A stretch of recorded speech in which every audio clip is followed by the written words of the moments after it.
किसी को भी मेरे भोलेनाथ ने हल्का नहीं बनाया, मेरे परमात्मा ने तुमको भेजा तो कीमती बनाकर भेजा। जैसे एक नोट होता है, गवर्नर के सिग्नेचर हो गए तो नोट की कीमत हो गई। जैसे नोट पर गवर्नर के सिग्नेचर है तो नोट की कीमत है। उसी तरह जब हम माँ के गर्भ में आए थे तब उस परमात्मा ने अपना हाथ का सिग्नेचर कर कर भेजा है। तो हम भी भगवान की कृपा से श्रेष्ठ हैं, नोट से ज्यादा कीमती, धन से ज्यादा कीमती। समझो उसको, उसकी भक्ति का बल, उसकी भक्ति का विश्वास का बल। पुण्य कमाने के लिए बहुत सारे मौके मिलते हैं, पर पुण्य व्यक्ति का कहां समाप्त हो जाता है ये वो समझ नहीं पाता।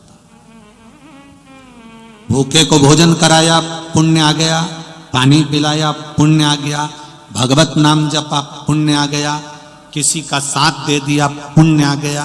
पर वो पुण्य समाप्त कब हो जाता है ये हमको ज्ञात नहीं हो पाता।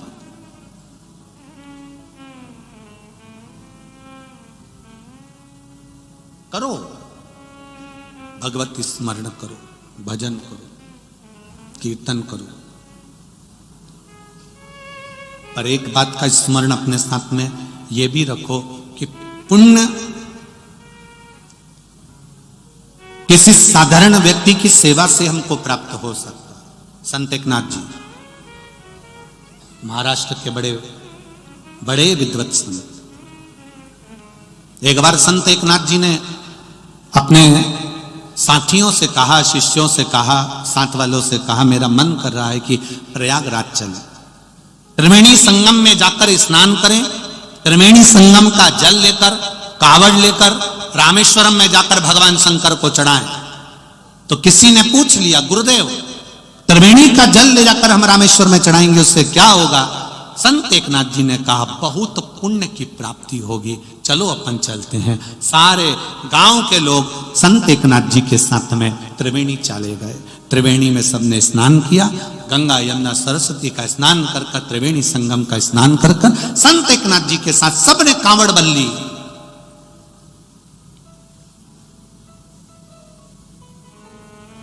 सबने कांवड़ भरी और कांवड़ भरकर सब रामेश्वर के लिए चल दिए। सब चले, मुख में भगवत नाम, राम कृष्ण हरि राम कृष्ण हरि। संत एकनाथ जी भगवत भजन करते करते करते करते बीच मार्ग में पहुंच गए। त्रिवेणी संगम कोसों दूर हो गया, रामेश्वरम कोसों दूर हो गया, बीच में है संत एकनाथ जी और उनके साथ में आए सारे भक्त। क्या देखा संत एकनाथ जी ने? सामने एक गधा पड़ा हुआ है, पानी के लिए तड़प रहा है। गधा पानी के लिए तड़प रहा है। सब भजन गा रहे थे, सब कीर्तन गा रहे थे, सब जाते जा रहे थे। संत एकनाथ जी रुके। साथ वालों ने पूछा, गुरुदेव गुरुदेव आप कहां जा रहे हैं? वो गधा पड़ा हुआ है, धड़कन चालू है, बहुत दूर तक कहीं पानी नहीं दिख रहा है, मुझे लगता है इसको पानी की प्यास लगी। जिभ्या निकाल रहा है, मुंह खोल रहा है।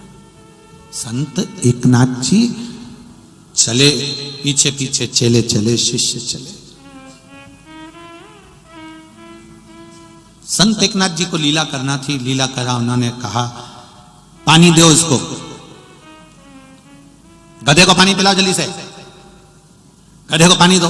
अब जितने लोग थे उनके पास पानी तो नहीं था, पर त्रिवेणी का जो जल रामेश्वरम लेकर जा रहे थे वो जल सबके पास में, सबकी कावड़ थी। गुरुजी गधे को पानी दे देंगे तो फिर रामेश्वरम पर क्या चढ़ाएंगे? पुण्य हमारा इतनी दूर पानी भर कर ला रहे हैं और पुण्य हमारा चले जाएगा। गुरुजी पुण्य हमारा समाप्त हो जाएगा। गुरुजी ने सबको कहा, पानी डाल दो, इसको पानी पिला दो। कोई नहीं पिलाया, क्योंकि रामेश्वरम में जल चढ़ाने से पुण्य मिलेगा। इतनी दूर से हम भर कर लेकर आए हैं, अगर यहीं पर पानी पिला देंगे गधे को तो हमारा पुण्य कहाँ जाएगा। संत एकनाथ जी ने अपनी कांवड़ को रखा, कांवड़ में से जल निकाला, संत एकनाथ जी ने गधे को पिला दिया। गधा ने पानी पिया, उठकर भाग गया। गधा भाग पानी पीकर गया। गधा जब पानी पीकर भागा, सारे शिष्यों ने और आनंद में जो साथ चल रहे थे उन्होंने कहा, गुरुदेव अब आपका पूरा जल तो यहीं गधे को दे दिया आपने, फिर महादेव को चढ़ाने के लिए, रामेश्वरम को जल चढ़ाने के लिए आपके पास कुछ नहीं बचा। आप कैसे पुण्य कमाएंगे? इतनी दूर से पैदल चलकर आ रहे थे, सारा पुण्य का जल तुमने गधे को दे दिया।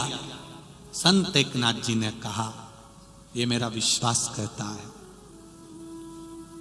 ये मेरा भरोसा कहता है कि इस गधे को प्यास लगी थी, पानी पिलाकर मैंने जो पुण्य कमाया, शायद मुझे वो पुण्य वहां भी नहीं मिलता, ये निश्चित है। तो तुमने गधे को पानी पिलाया, क्या वो पुण्य का फल क्या तुम्हें रामेश्वर में प्राप्त हो सकता है? संत एकनाथ जी ने कहा, मैं तुम्हारे साथ रामेश्वर के लिए निकला हूं, चलूंगा, मेरे पास कांवड़ नहीं, जल नहीं, पर यह मेरा विश्वास करता है कि वो जल का पात्र भी मुझे वहां मिलेगा।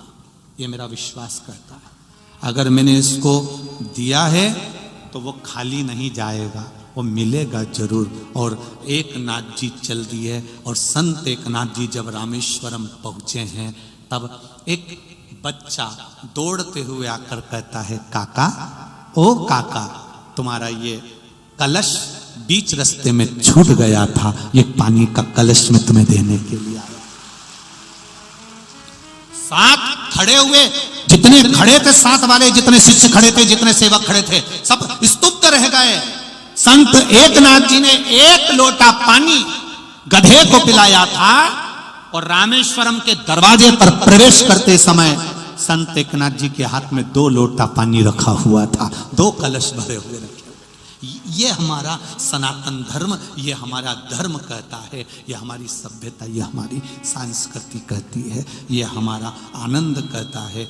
एक चावल का दाना आप देवाधिदेव महादेव को चढ़ा रहे हो, चावल को कहते हैं अक्षत। एक चावल का दाना चढ़ाया है आपने, पर तुम्हारे घर को तुमने आनंद के साथ अक्षयता में फल प्राप्त कर लिया है। एक बेलपत्री चढ़ाई है, उसका फल तुमने करोड़ों गुना प्राप्त कर लिया है। एक लोटा जल चढ़ाया है, उसका फल तुमने करोड़ों गुना प्राप्त कर लिया है। वो खाली नहीं जा सकता। तुम जो लोटा भरकर शिवजी के मंदिर पर लेकर जाते हो, एक लोटा जल चढ़ाते हो, तुम एक लोटा जल देवाधिदेव महादेव को चढ़ा रहे हो, वो खाली कभी नहीं जाएगा। तुम्हारा लोटा भले मंदिर से खाली आ गया, पर घर कभी खाली नहीं रहेगा, ये निश्चित रखिए, घर कभी खाली नहीं रह सकता। हमारा निवेदन, केवल शिव पर विश्वास। डॉक्टर से इलाज करवाओ, गोलियां खाओ, जांच कराओ, सब कुछ करो, पर साथ में मेरे देवाधिदेव महादेव को भी लेकर चलो। जैसे हॉस्पिटल जाते हो तो पर्स में रुपये रखकर ले जाते हो, वैसा ही जब दुख की घड़ी हो तब एक लोटा जल चढ़ाकर मेरे महादेव को साथ लेकर जाओ। ये शिव तत्व जानेगा, मेरा ओघड़ दानी बच जानेगा। भक्ति का बल किसको कहते हैं? हां, छल विहीन जल होना चाहिए। आप जब महादेव को जल चढ़ाएं तो उसमें कोई छल की जरूरत नहीं है कि मैं छल करने के लिए, किसी को बर्बाद करने के लिए, किसी को नष्ट करने के लिए, किसी को कुछ बुरा करने के लिए हमको जल नहीं चढ़ाना। हमको जल चढ़ाना है केवल स्वयं के भाव के लिए, कि मैं जानती हूं मैं महादेव के पास गई हूं तो मेरा हर पल, हर घड़ी, हर क्षण शिव का है, शंकर का।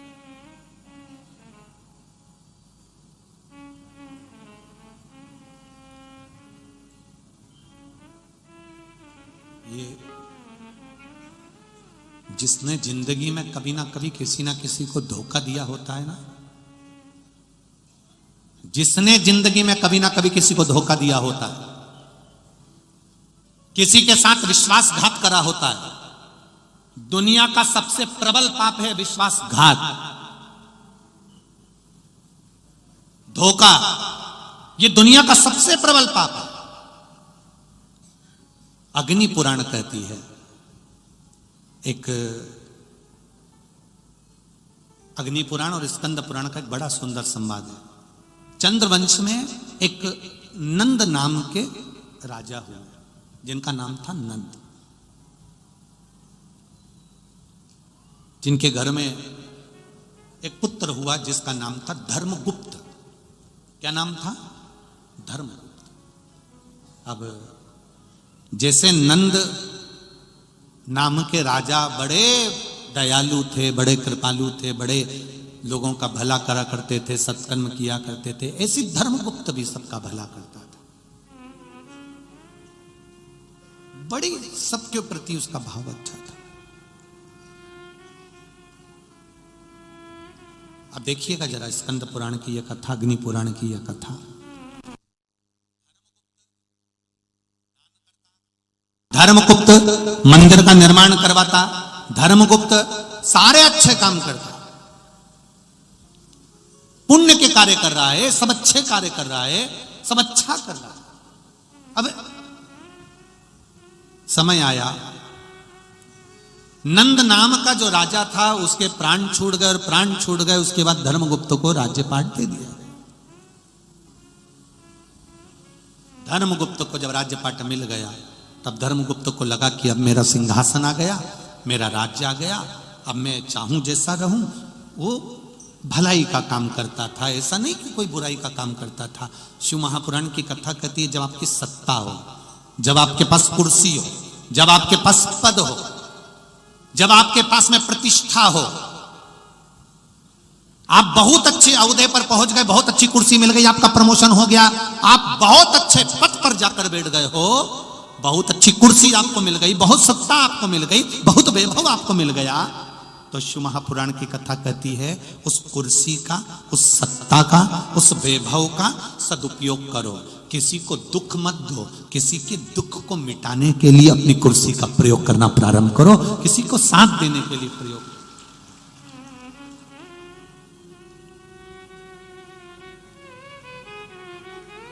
उस कुर्सी का प्रयोग करो, पर दुनिया के लोगों को कुछ अच्छा करने के लिए। मालेगांव वालों के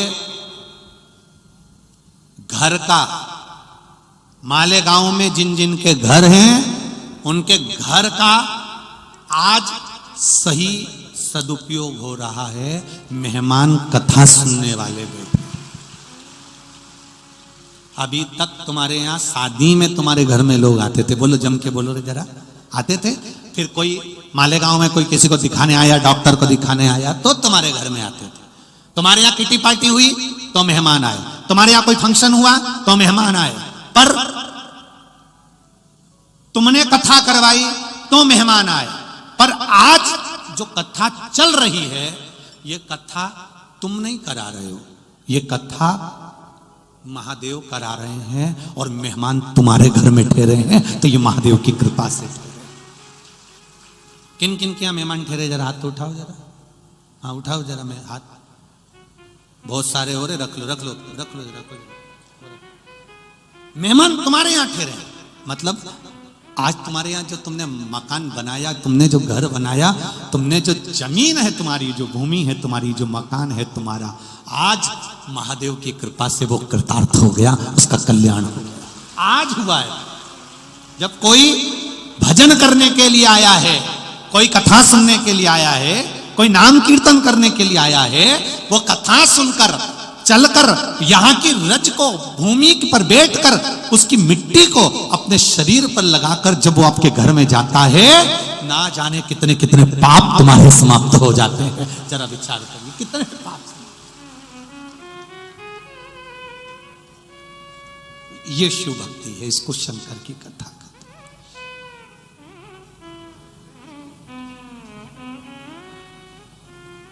हैं, इसको शिव स्मरण कहते हैं।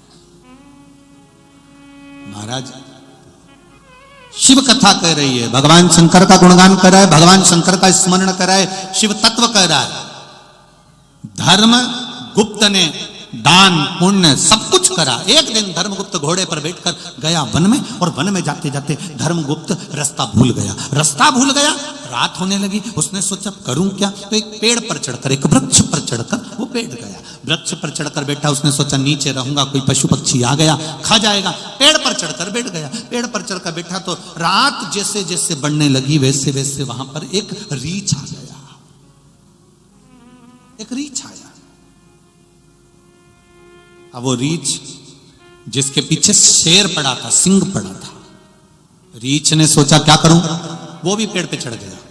पेड़ पे रीछ चढ़ा। राजा को धर्मगुप्त को डर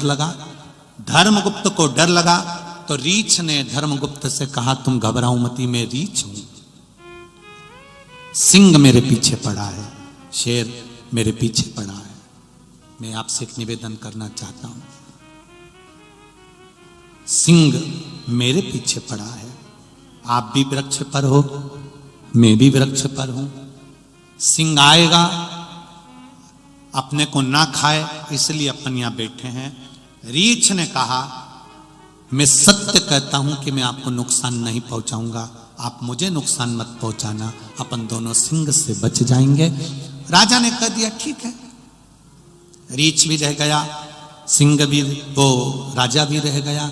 रीछ ने कहा एक काम करो, तुम सो जाओ, मैं जागता हूं, फिर मैं सो जाऊंगा, तुम जागना, दोनों सो जाओ। अब राजा ने कहा चलो इतना विश्वास है इसको, सो जाओ। राजा पेड़ पर सो गया, रीछ जागता रहा। रीछ जागा। समय आया, अब राजा सोकर उठ गया। राजा ने कहा रीछ से अब तुम सो जाओ भाई, सो। अब वो रीछ सोया, राजा जगा। पहले राजा सोया, रीछ जगा। जब रीछ जाग रहा था तब नीचे शेर कहता है, सिंह कहता है रीछ राजा को धक्का मार दे, राजा को धक्का मार दे।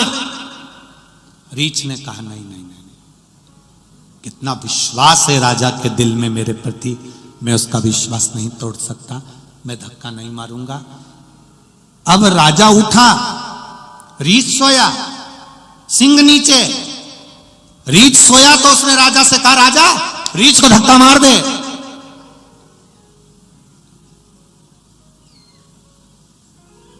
और राजा ने रीछ को धक्का मार दिया।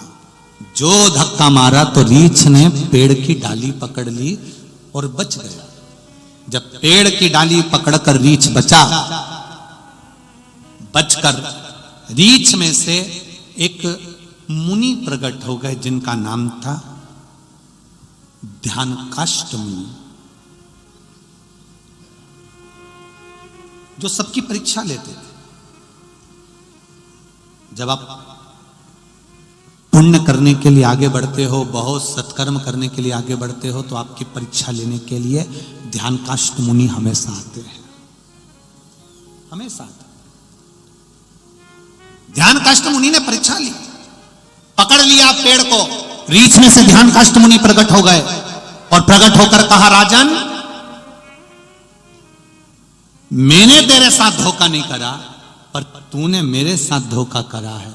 राजन, दुनिया का सबसे बड़ा पाप है जिस मित्र ने मित्र का साथ दिया और मित्र उसको धोखा दे रहा है।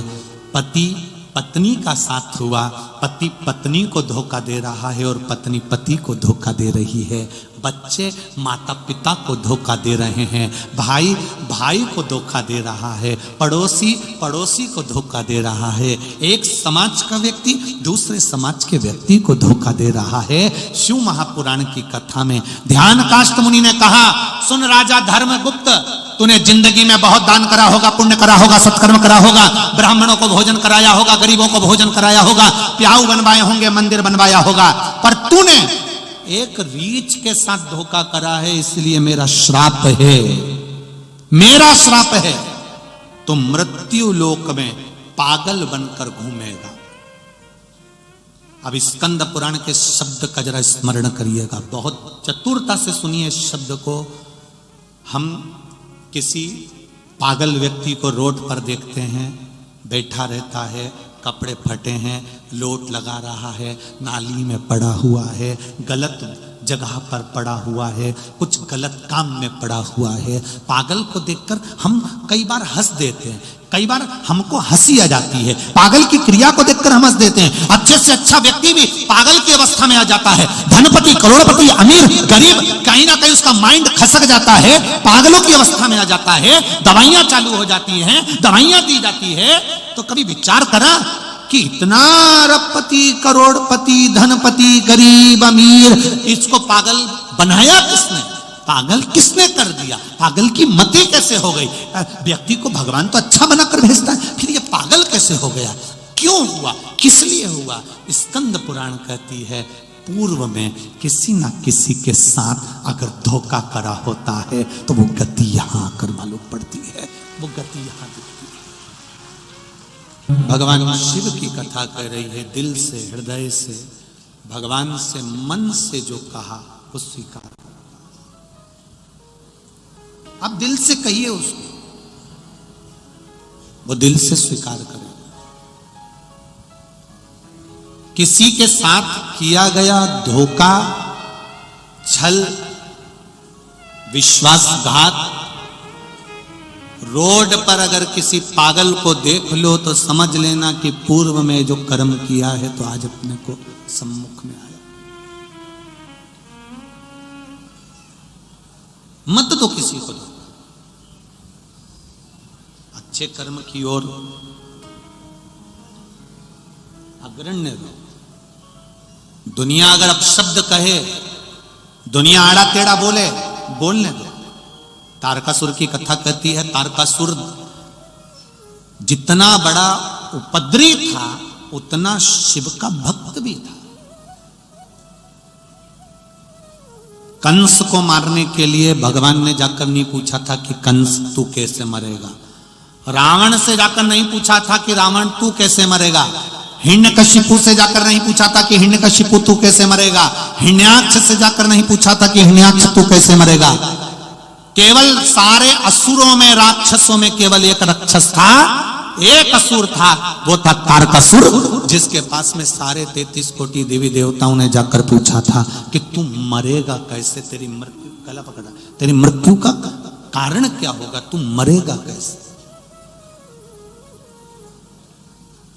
तेरी मृत्यु कैसे होगी वो बता।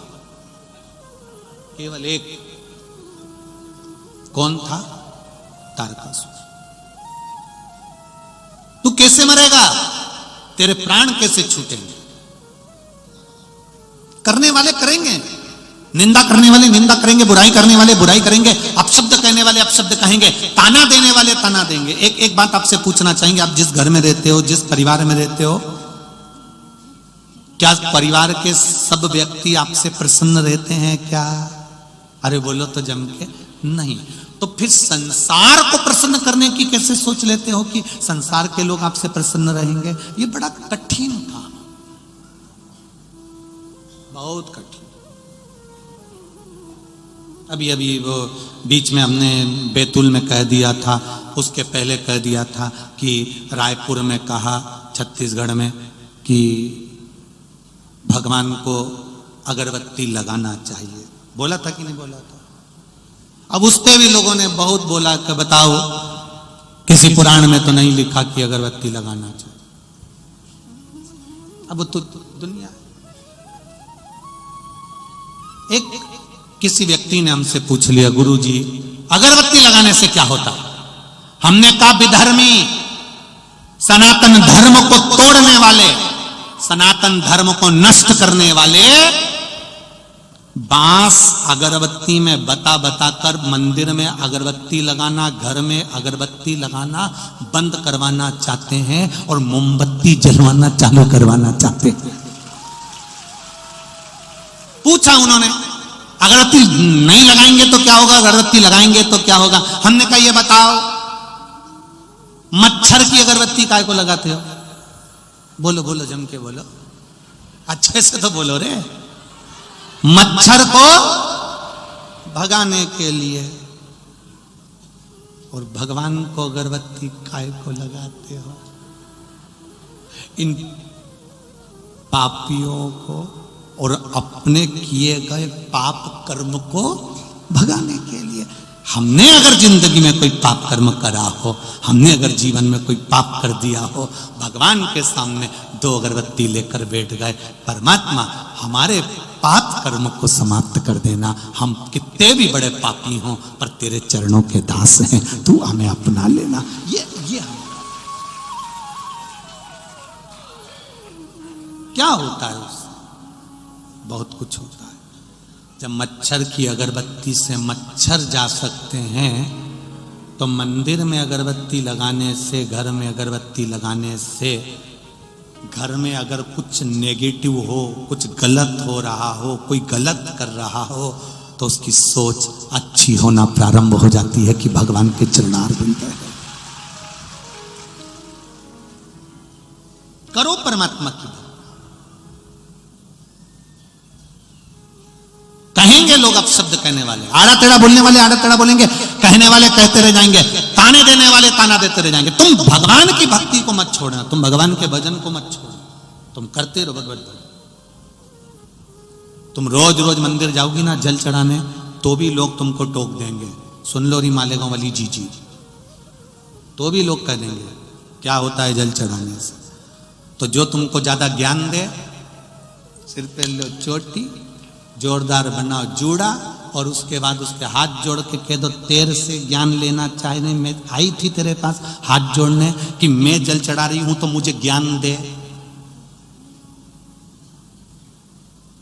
शंकर जी को जल अगर मैंने चढ़ा भी दिया, राम कथा में फोटो देखा राम जी को जल चढ़ाते हुए, कृष्ण कथा में फोटो देखा कृष्ण भगवान को जल चढ़ाते हुए, पार्वती जी का फोटो देखा जल चढ़ाते हुए, सती जी का फोटो देखा जल चढ़ाते हुए, केवल मैं सियोर वाले महाराज के कहने पर जल नहीं चढ़ा रही, मेरे तो भगवानों ने भी कहा कि जल चढ़ाने से 1 लोटा जल सारी समस्या का हल। उस जल के महत्व को मैं जानता हूं। ये पत्र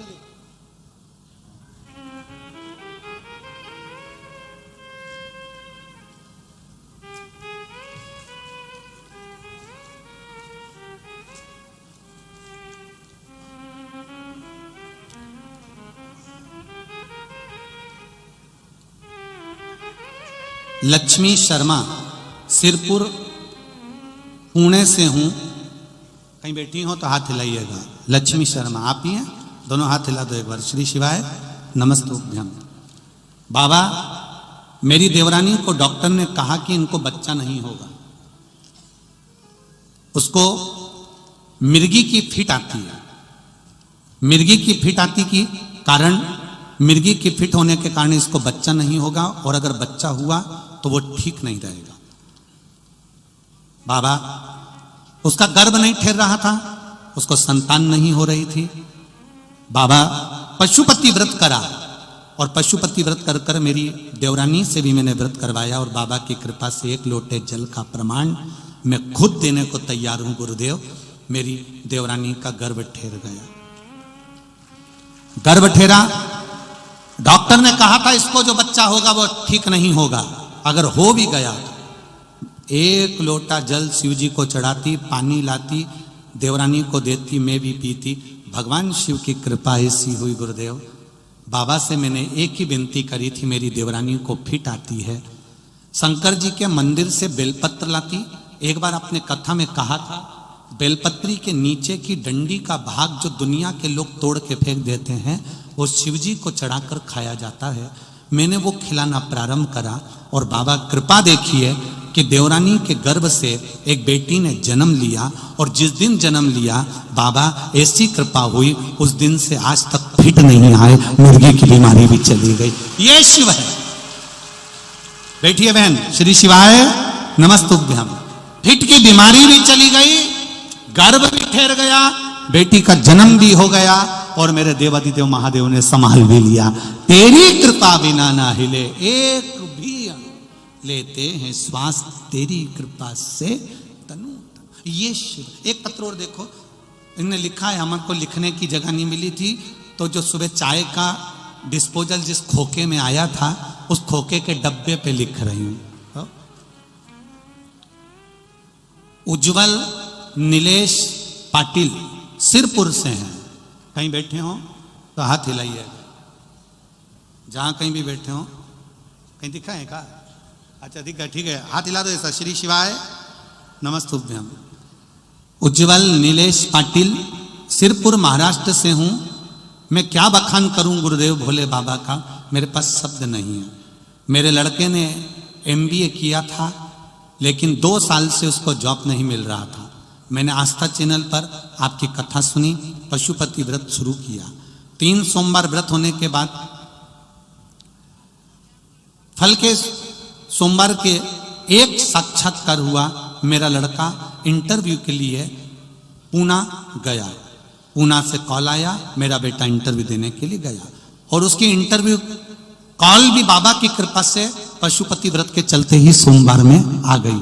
बाबा ने ऐसी कृपा करी। सवेरे मंदिर में थी और मैंने आंखें बंद कर बाबा से विनती करी, बाबा मेरे बेटे का इंटरव्यू है।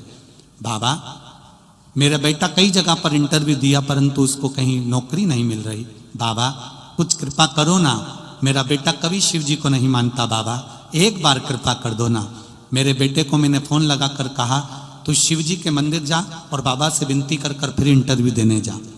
मेरा बेटा शंकर जी के मंदिर गया। पहली बार मैंने उसको मंदिर भेजा।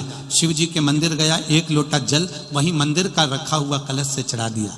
बाबा जब मेरा बेटा इंटरव्यू देकर वापिस आया, मेरे पास बैठकर कहता है, मां मैं इंटरव्यू देने के लिए बैठा था, पर सामने 4 लोग मेरे बैठे थे।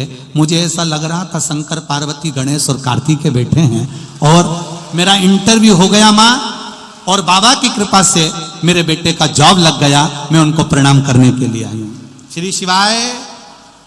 अच्छा पति भी आए आपके, हर हर महादेव, विराजमान होइए। श्री शिवाय नमस्ते, बैठिए। शिव तत्व इसी को कर, ओगड़ी शंकर की कृपा इसी को कर। दिल से कहो, वो दिल से आए।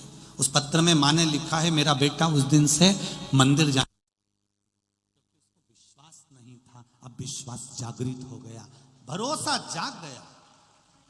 और भरोसा उसने सियोर वाले महाराज पर नहीं किया है, भरोसा उसने किया अपनी माता के शब्द पर। जो उसकी मां ने शब्द कहा, जो उसकी माता ने शब्द